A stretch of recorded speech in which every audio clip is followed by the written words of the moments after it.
students. Hello, students. Today, Miss Harron and I are going to read a book called Sometimes My Friends Don't Look Like Me, And sometimes they don't look like you. and then we'll have a quick discussion about it. So let's start. Sometimes my friends don't look like me. Sometimes they don't look like you. Making new friends is always one of my favorite things to do. Sometimes my friends don't look like me. And sometimes they don't look like you. Your friends can have their own great styles. Haircuts and clothing too. You can always have your closest friends. And still make room for new. Some of my friends live very close by.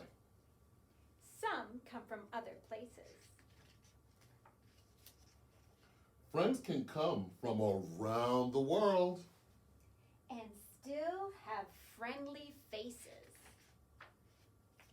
Spending time with all of our friends makes work and play more fun.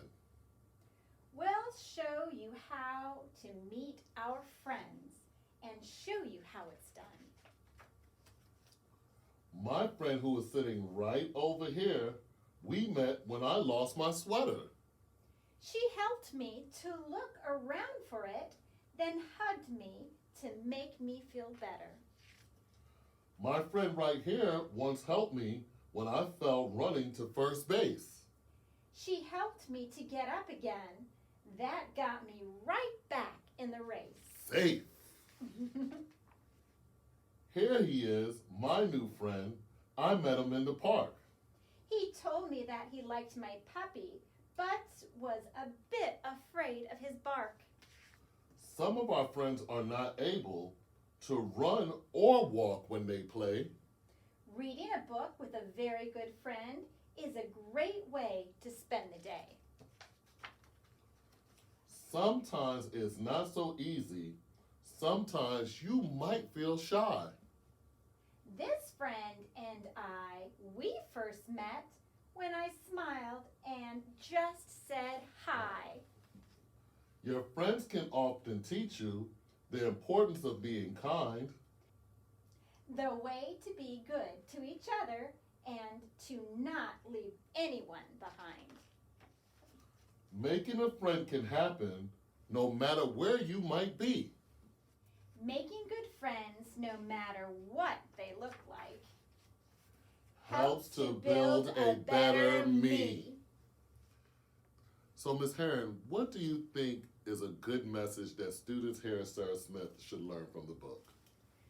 Well, Mr. Hutson, I think the message the students should learn is how diverse we are, and all of our friends here at Sarah Smith may not look like us, but we have make such great friends in our classes and during recess and PE, and we just have so many friends here. And I agree, and we learn so much from each other by being from diverse cultures. Like, for example, my parents are from South America, and there are foods that I eat that are different because they come from the Caribbean. And I'm from Milwaukee, Wisconsin, and so my northern parents, we're from Germany, and we're Polish, and our backgrounds, and I know our foods, Mr. Hutson, are probably a little bit different from what you eat at home. but they're still good, right? But they are.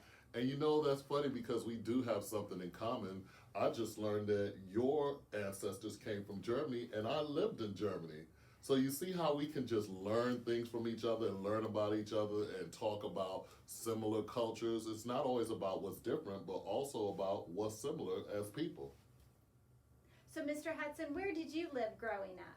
Well, I actually lived in two places in Germany. I lived in Nuremberg, Germany, and I also lived in Munich, Germany. And I lived in the Midwest as well in Illinois. So quite familiar with the weather and some of the foods and the different things that happens out there as well. Well, one of my favorite vacations my mom took me to when I was a kid was to Munich, Germany. And Awesome. maybe you were living there when I came to visit. Who knows? But it's just, there's a lot of value in understanding that even though we come from different backgrounds, that there's a benefit in us being friends and learning from each other, and we hope that the students here at Sarah Smith take advantage of that too, as we have many different cultures, and we are one of the most, if not the most, linguistically diverse school, meaning we have more languages that are spoken at home in this school than any other school in APS. So you can learn languages from your friends, you can learn about cultures, just like we finished studying Japan not too long ago, and we learned about all the great things in Japan that we've come to know and love and appreciate. We can do that for all the cultures that are here in the school if we get to learn from friends that don't quite look like us. So, Ms. Harron, do you have a favorite line from the book? You know what? Actually, Mr. Hutson, I do. I loved the part where the children were playing where it says, "My friend right here once helped me up when I fell running to first base. She helped me to get up again. That got me right back in the race." Once I was running a 5K and I fell, and somebody came over and helped me get up, and we became friends after that. That's awesome, and that's the kind of thing that we're talking about. When we talk about the IB learner profile, and in particular talking about caring, that is a caring person that would do something like that, and also a risk taker, because if they're running, it's a possibility that they could lose the race now because they stopped to help someone up, but it shows that that person was really caring, and I definitely can understand why you guys became friends. Yes, I was very grateful. That was a great question, Mr. Hutson. What was your favorite part of the book? So my favorite line in the book is right on the previous page. "My friend who is sitting right over here, we met when I lost my sweater. She helped me to look around for it, then hugged me to make me feel better." So I think that line in the book just shows more caring. It shows responsibility. It shows the type of students that we'd like to see here at Sarah Smith. When we see that someone needs help, we go and find a way to help them, and then we make sure that they feel better. And that is a perfect student in my sight, where you are there to help someone and just to truly be a friend. So, Mr. Hutson, what's the best way to make a friend here at Sarah Smith? I think the best way to be a friend at Sarah Smith is just to be yourself. Be caring. Be an inquirer. Ask questions about people that you're just meeting and learn things about them. Learn some facts, learn about their culture, learn about where they come from. Even people that come from the same culture, there are differences no matter what, because of your family, because you were raised, and your background. So I would, number one, say be an inquirer, and then also be caring, and just think about and be considerate and listen and be kind. That's what I was thinking, Mr. Hutson. Kindness goes a long way and is the building and the beginning of any good friendship. Well, thank you for being my friend, Ms. Harron, and thank you for Thank being here you. and reading this book with me. Sometimes my friends don't look like me. Sometimes they don't look like you. Have a great day, Have a friend. great day, Mr. Hutson.